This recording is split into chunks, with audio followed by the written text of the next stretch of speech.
Hey guys, so in this video I'm going to be describing how automotive car alternators work.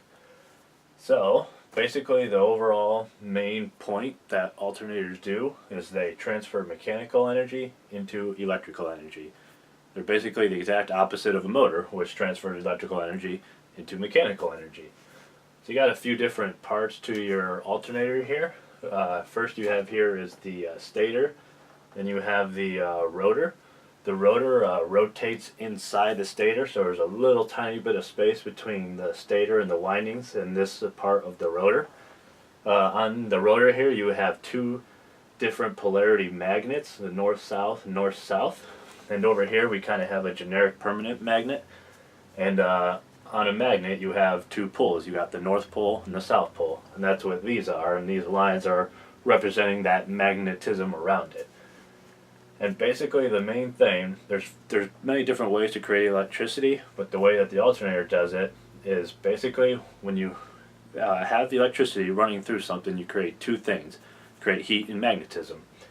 Like I've shown before in my previous video, so if electricity was flowing through my arm, there's a visible magnetic line of force going around it. That's magnetism. Now if you take that magnetism, which is this part right here, and you slash it across an inductor, such as the stator, it creates a magnetic voltage. It creates an electrical voltage and current. That's exactly what you're doing here. The electricity flows into the rotor, and it creates a bigger magnetic field and slashes through the stator to induce voltage. So as you can see, this permanent magnet has a little bit of a magnetic field, but on this rotor, electricity will come in through the battery and flow through this to make this magnetic field bigger.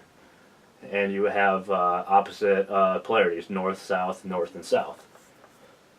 And so like I said, this magnetic field right here is slashing through the conductor. That's how alternators work. When that magnetism and that magnetic field cuts across an inductor, it picks up and creates voltage and creates a current.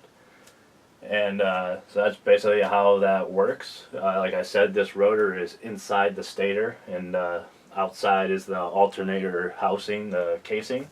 Electricity will flow in through the battery, go through these, and then back down. So you do need a little bit of electricity. You're using electricity to create electricity, but it's multiplying it. Like I said, a permanent magnet has a little bit of a field itself, but you add more electricity to make that magnetic field bigger. And that's when you come into different parts of the alternator, we have a thing called the voltage regulator, and just as a state, it regulates the voltage that controls how much current and electricity is being created. So say as your RPMs increase, this is getting faster and you're creating more voltage. And if it decreases, you're creating less, but the computer can't control the RPMs because that's you, the driver. So if maybe you're revving your engine high and you're about to overcharge your battery, it will reduce it by reducing this magnetic field. Or the opposite way, you're kind of in stuck-and-go traffic, low RPMs, and you got everything inside running, like the heater system, the radio, motors and stuff, and you need more electricity, but you can't increase the RPMs because that's the engine. It'll increase this magnetic field. And so the stronger this magnetic field is, when it induces across the conductor here, it creates more electricity. And so this is when it first starts. So because you have a north pole and a south pole, you're creating AC current, and that's essentially what this is right here. This is a sine wave, like you learned in trigonometry.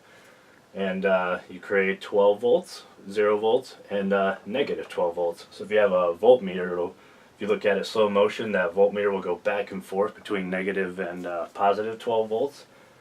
And so to transfer that from AC to DC, because your battery stores DC and all your circuits run off of DC, you have diodes. And diodes are basically a one-way check valve. It just allows electricity to flow one way and not the other. And inside your alternator, you have, they call a three-phase winding, which is this one right here. So basically these windings are essentially these three right here. And basically all it is you're actually creating three different AC voltages. And that's exactly what this one, you got A, B, and C.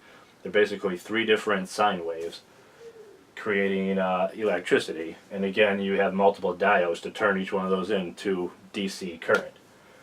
So that's basically the overall thing, and that's all called electromagnetism. That's what electricity is. Electromagnetism. It's electricity turned into magnetism, because like I said, electricity creates magnetism. And it transfers mechanical energy into electrical energy. Now a motor, like a starter motor, is the exact opposite of this. If you do everything backwards, you'll be turning electrical energy into mechanical energy. So you can actually take an alternator or a starter and turn them into the exact opposite, because alternators and motors are the exact opposite of how they transfer energy. So that's how an alternator works. Thanks for watching, and please subscribe.